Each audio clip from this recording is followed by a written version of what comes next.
Have you noticed when you scroll through social media lately, you don't really see your friends anymore?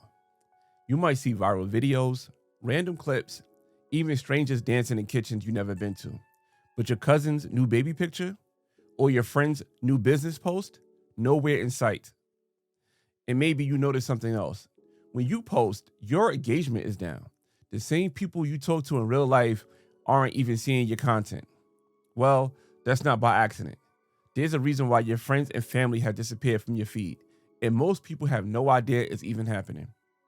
Back in 1992, TLC asked, "What about your friends?" In 2025, I'm asking the same question again, but this time, we're not just asking, we're answering it. Because the truth is, social media isn't showing you your friends anymore.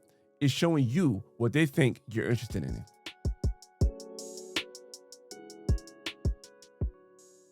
What's going on, y'all, man? Welcome back to the Broken Traditions Podcast with your host, Leron Gaskins, aka Big Ellie. They call me Big Ellie. On this podcast, we like to discuss the digital incarceration, right? The fact that we are locked behind a cell, which is ironically, the phone is called a cell, how we lock into this cell and how we need to escape the digital incarceration.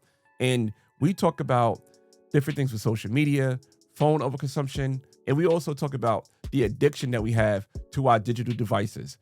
Now, if that kind of content that you like, if that is a situation that you want to break away from, you're in the right place. Also, you can download my free workbook, The Digital Release. It's right there behind me. And my workbook is a 7-step program to help you get control of using your phone in a more productive manner, right? So if you guys are into that, check it out. I'll leave a link to it in the pinned comments on YouTube. If you guys are listening to this on Spotify, Apple Podcasts, or iHeartRadio, Amazon Podcasts, what have you, I'll also leave a link to it in the show notes. So you can click the link in the show notes as well. Also, you guys listen to me on those podcasts. Let me know how you feel about it, right? I get engagement on YouTube, but I'm not getting as much engagement on any other podcast. I see the listeners growing. I see the streams and downloads is catching up, but let me know how you guys feel about it. Leave a review, right? If you leave 5 stars, let me know what you love about it. If you leave less than 5 stars, let me know what I can improve on, and I'll work on that going forward, right? Because there's always room for improvement in life. So this week's episode is going to play on the song "What About Your Friends" by TLC, right? So back in 1992, TLC, the legendary group from out here in Atlanta, ATLANTAGA is where I stay. Shout out to the dream. So the legendary group TLC had a song, right? So let me make sure I get this right. TLC had a song on their debut album, Ooh on the TLC Tip. It was the 3rd single, right? Fact check me and let me know in the comments if I got that right. And the song was called "What About Your Friends?" And it was a great song, great question back then. It had like a good message, but now I want to kind of remix it.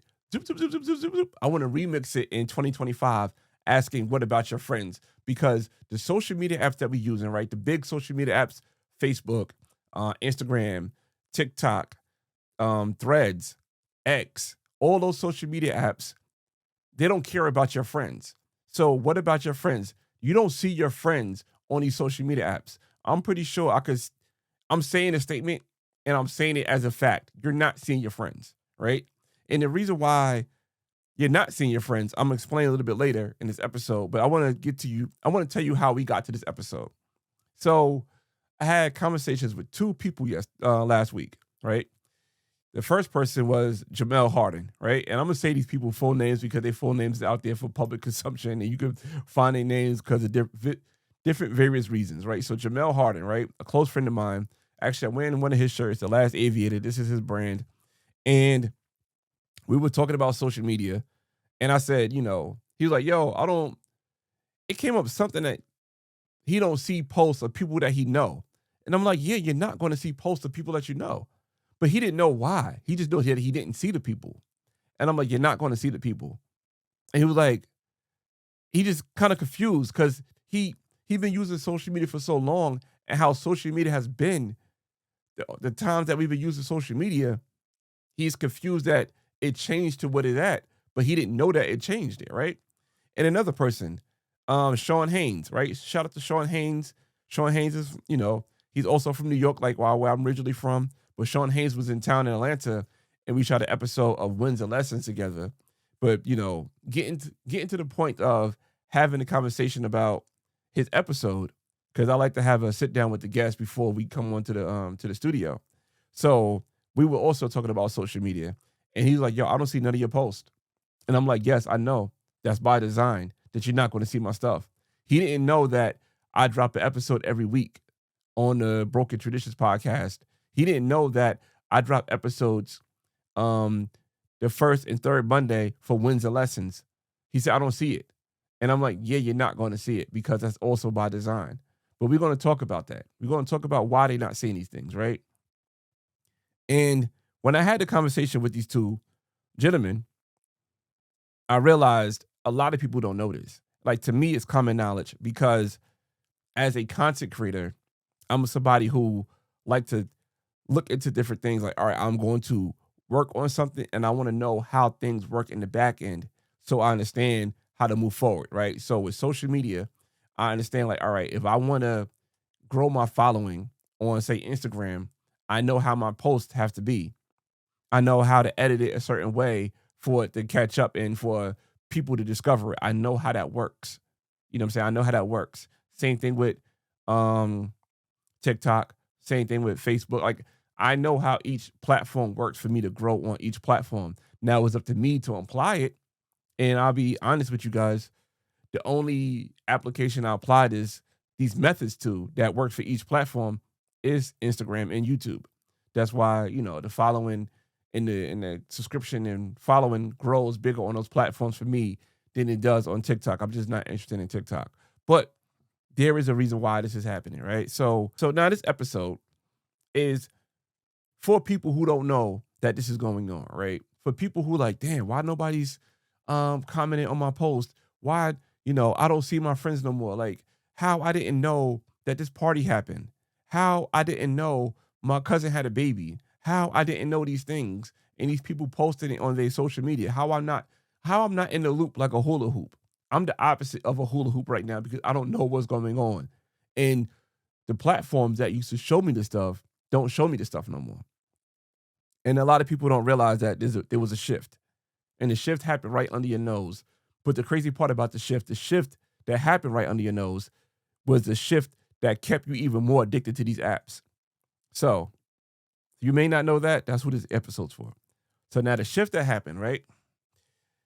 The shift happened because of TikTok. TikTok was the shift that happened. So the big social media platforms, right? Let's talk about, like, say, for instance, Twitter, right? Twitter have a formula that people like, and they went to Twitter to have these conversations on Twitter, right? They had a formula that works for them. Same thing with Instagram. Instagram had a formula that works. Say, for instance, with Instagram, I like, all right, shout out to Turnip Vegan, right? Shout out to Turnip Vegan Todd. Say, like, oh, I like Todd's content because Todd is creating dishes in a creative way and a vegan dishes. And I'm like, all right, I want to watch what Todd got going on. So I follow Todd. So now that I follow Todd, I want to see Todd content. So back in the days, whenever Todd posted something, I see it, right? That's how it worked. I see the post. He posted something. I see it because chronologically it's coming down my timeline when people that I follow, the people that I'm interested in, is posting stuff. So, like, say Todd is somebody that I'm interested in his content. They say, like, say, for example, if you say someone like Thrift, right? Shout out to Alex, Thrift Jesus. So when she posts something, this is a friend, and I'm like, all right, now I see something that Thrift is posting as a friend, right? So Todd is somebody as a person of interest. Thrift is also a person of interest, but also a friend of mine.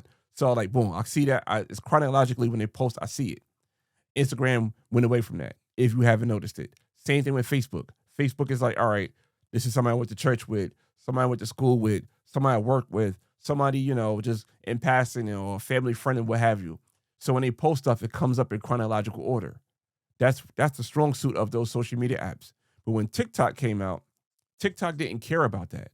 What TikTok did was a For You page.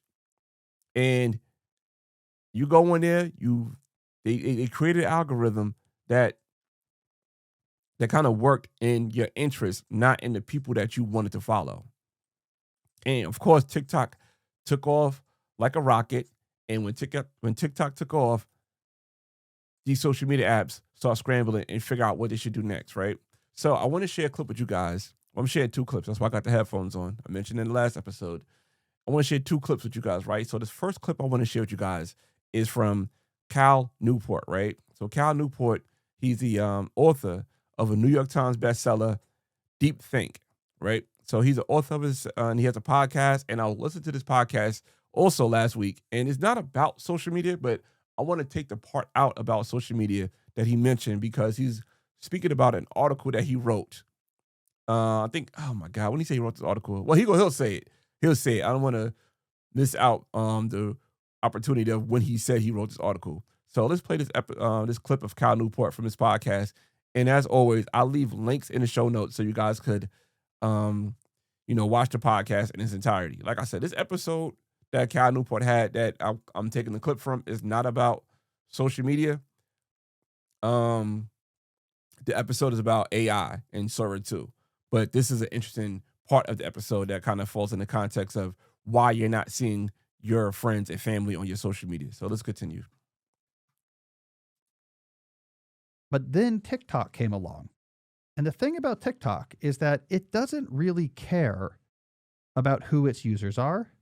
And TikTok did not really care about who knew who, follower graphs, favorites, interests. They didn't really care about that either. They basically bypassed the elements that made the social media giants hard to compete with. So I want to bring up on the screen here. This is the way I explained it in my article. So why don't I just read this because I think it captures it well. The effectiveness of the TikTok's experience is found in what it doesn't require. Unlike Twitter, TikTok doesn't need a critical mass of famous or influential people to use it for its content to prove engaging. The short video format grabs users' attention at a more primal level, relying on visual novelty or a clever interplay of music and action or direct emotional expression to generate its appeal. And unlike Facebook, TikTok doesn't require that your friends already use the service for you to find it useful. Though there are some social features built into TikTok, they're not the main draw of the app. TikTok also doesn't rely on its users to manually share content with friends or followers to surface compelling offerings. It assigns this responsibility to its scary good recommendation algorithm. All right, so TikTok bypassed the competitive advantages that protected the social media giants by just saying, look, we're just going to take a whole bunch of content. We don't care who creates it. And we'll use a very good, probably like 2 tower style recommendation app to just show you a constant stream of stuff we'll think you like, and we'll adjust what you show you based on your behavior, and it will just be right to the brainstem interesting. When Facebook, Instagram, and Twitter noticed that and chased after TikTok, they ignored or walked away from their competitive advantages. When they started adding features that just served up content selected by algorithms independent of who created it or who you like or follow as a user, they were basically walking away or walking beyond their own proverbial castle walls. And out there in the plains beyond, they were vulnerable. So I ended that article in 2022 with a warning, which I'm going to read right here.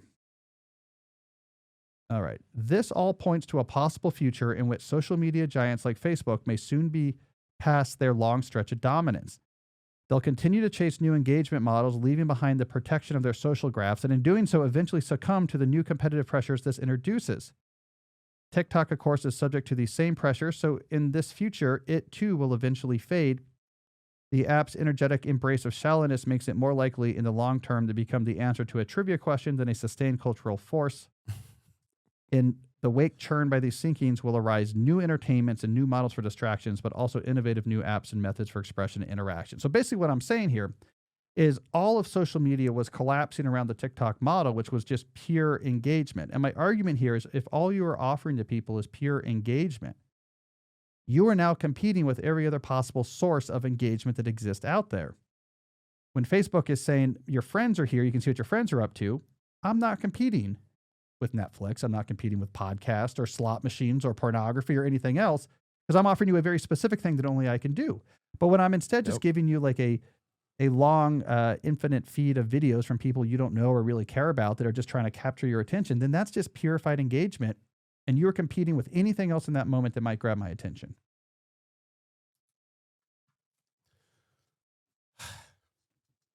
you seen that, you heard that. So Cal Newport basically broke it down how they all chasing what TikTok did, right? Like I said, I think it was a great podcast episode. Like I said, it's more about AI than it is about social media, but it was great. It was a great episode. So shout out to Cal Newport for that. But like I said, I'll leave a link in the show notes about that, right? And I want to read some data for you guys real quick. As of 2024, 70% of content seen on Instagram and Facebook feeds come from non-followed accounts. Just think about that. 70% of content seen on Instagram and Facebook feed comes from non-followed accounts. Now, the reason why I want to read that quote to you guys, right, is because I want to share another clip with you guys, right? This is the last clip I want to share with you guys. I want to share another clip with you guys of the CEO of Instagram, Adam Mosseri, right? Adam Mosseri is sitting down with Marques Brownlee, right?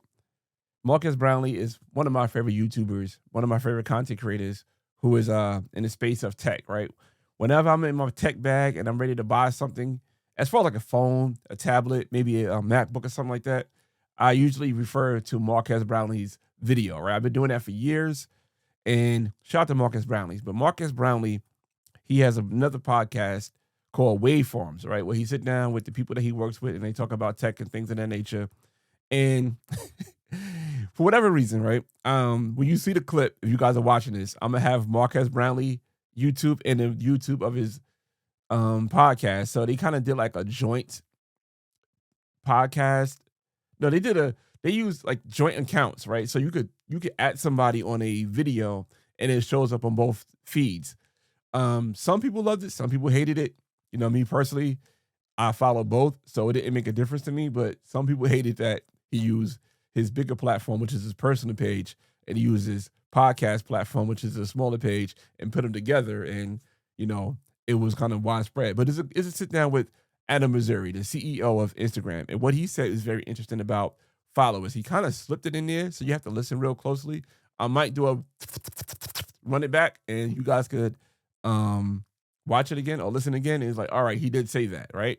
And again, it's a great podcast episode, especially if you're into social media and the direction of social media is going into. I'll suggest you guys listen to that podcast episode with Marques Brownlee and Adam Mosseri. But let's go to that clip. But in terms of what they consume, more and more of it is recommendations, content from accounts that you do not yet follow. Like I said, this is the CEO. He said the same thing. The 70% of what you see on your feed is from accounts you don't follow. So the CEO of Instagram is basically putting that to words. Let me run it back. My bad for interrupting because it's not a long clip. So I'm going to run it back. My bad. But in terms of what they consume, more and more of it is recommendations, content from accounts that you do not yet follow, particularly Reels. And so in that world where following still matters, but matters less than it used to, how can we give you more control over the experience? And so we took a look at that meme, and then we took a look at some of the new opportunities that some new technologies and AI allow. And we created a way for you to actually see what we think that you're interested in. Mm-hmm. I saw that. I got that far. Yeah, you got that far. So I hit the button and I saw the 8 or 9 top topics that it thinks I'm interested in. Yeah, it's not comprehensive. It's the top ones. Okay. That's funny because the number one is like the model name of a car that I've been looking at for years, which makes perfect sense. So I shouldn't be shocked that it knows that about me, but it's funny that it's gotten that just from essentially how I've engaged with content that's been recommended to me. Yeah. All right. So you see, now you heard that. Let me run it back just a bit, right? Because there was a very important thing that he slipped in there about followers, right? And I said, the reason why I say that because when it comes to somebody you're interested in, right? Like I mentioned Todd, the Turnip Vegan. Like I mentioned Alex, the Thrift Jesus. Anybody that you're interested in following or a friend, right? Say, for example, like Jamel, right? I mentioned Jamel, and I said how I don't see Jamel's content. Matter of fact, I didn't say that, but I'm saying that now. I didn't see Jamel's content. These are things I said on my podcast and other people's podcasts that for me to see the content that I want to see on my feed, I have to literally hit a star on it on Instagram, right? I have to hit a star so that person will come up in my feed, right? And there's a few people that I hit the stars for.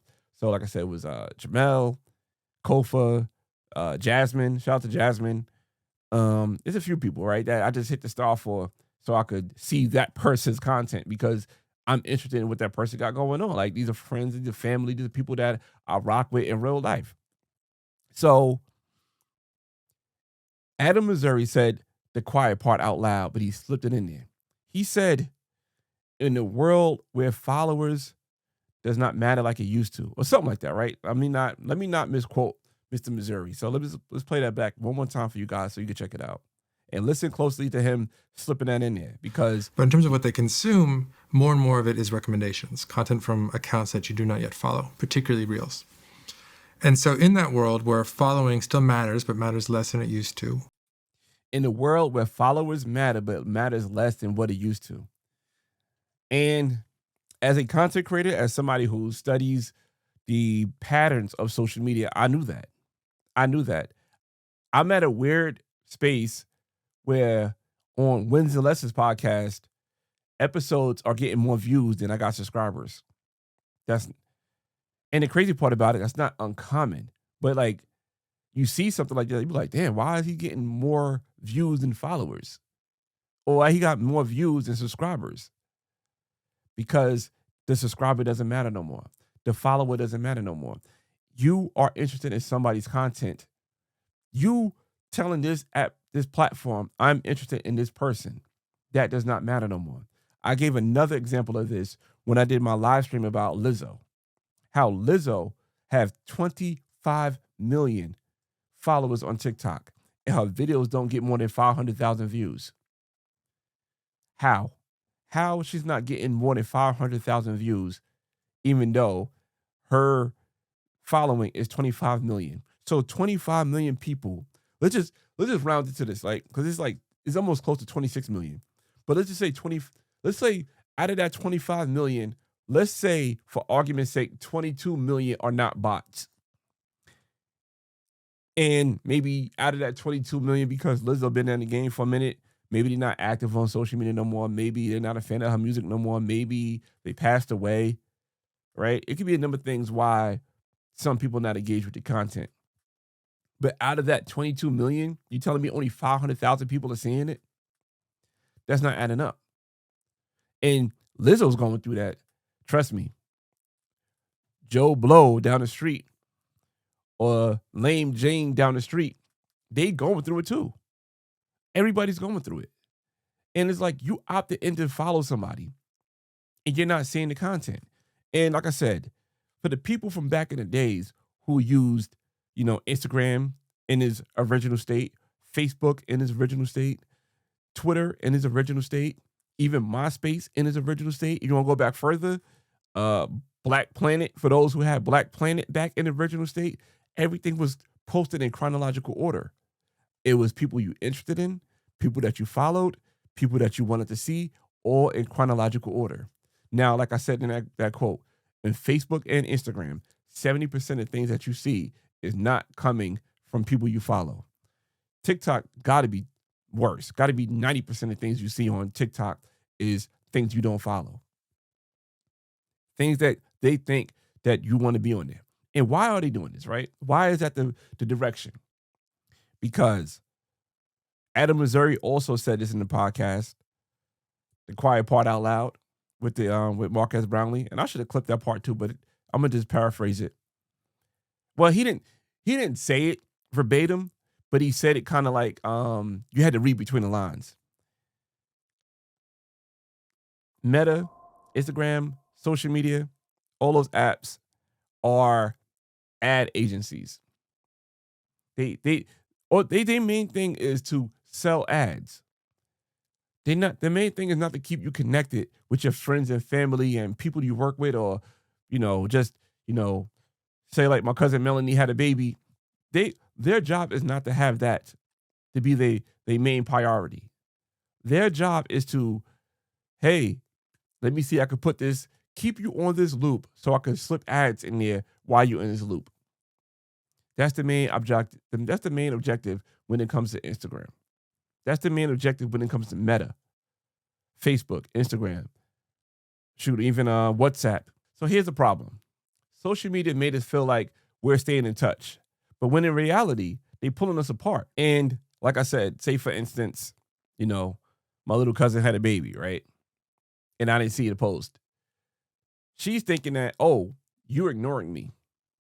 When really the algorithm never showed it to me. So I'm using this app to keep in contact with family. And my family's promoting life events like marriage and, you know, babies and sometimes death in the families and things of that nature.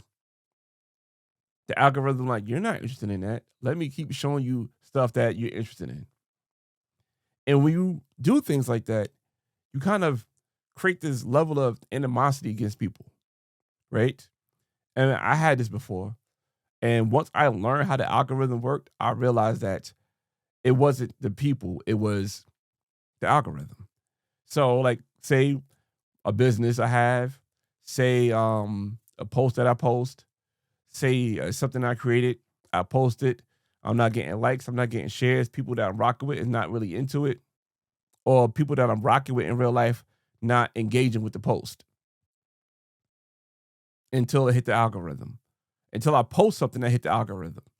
And I'm saying to myself, like, damn, they're not really rocking with me like that? Like, are these really my friends? You know, going back to the question, what about your friends? Are these really my friends? Are these really people that I have to, you know, step back from because the hard work I'm putting into creating content, they're not seeing it, right? Or now I know how the algorithm work. I could create content that could go viral, right? Because I know how the thing's working. And I'll be like, all right, I could do this. That's going to work. But now I'm doing this. That can make a friend not even get the full concept of what I'm saying. And they can interpret it in their mind the way they see it and become upset with me. And now we're not friends because of something they've seen because I'm trying to feed an algorithm. I want to get a quote from MIT's technology review back in 2024. This quote says, algorithmic filtering has created a crisis in perceived intimacy. People mistake platform decisions for personal rejection. That is where we at with it. We're confusing disconnection with disregard. It is not our fault that we don't see each other's stuff, but we don't know why we don't see each other's stuff. It's not our fault why people don't see what you post. And we take it out on the people, not on the algorithm, not knowing that. But now we have to have ways to stay connected in this age, right? Of the age of the For You page. One thing we could do, right? We could reclaim real connections because I'm guilty of this.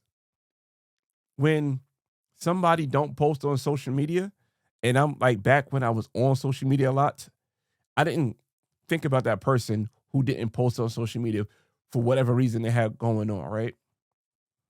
People disconnect from social media for a number of reasons.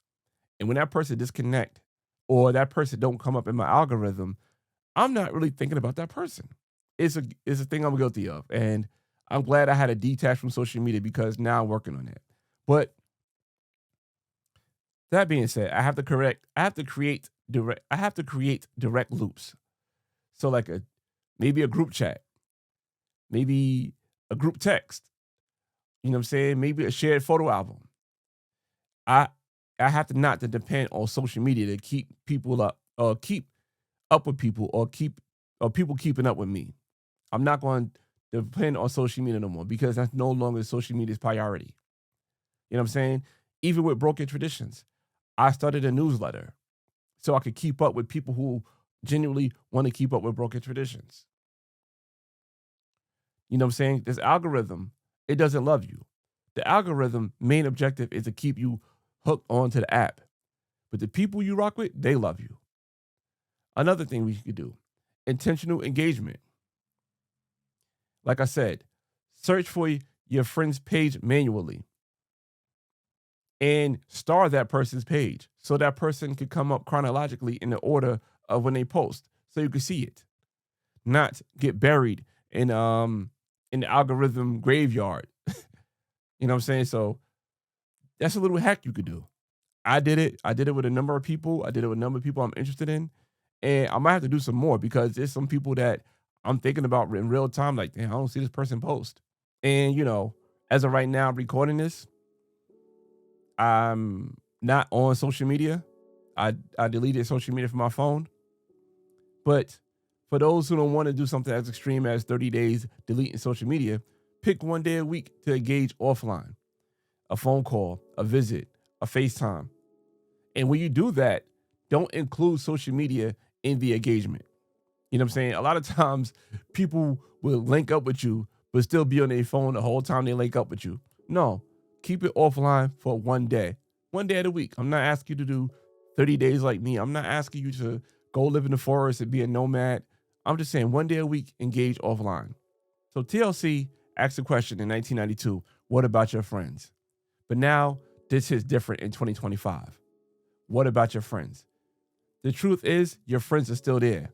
You just have to look past the algorithm to find them.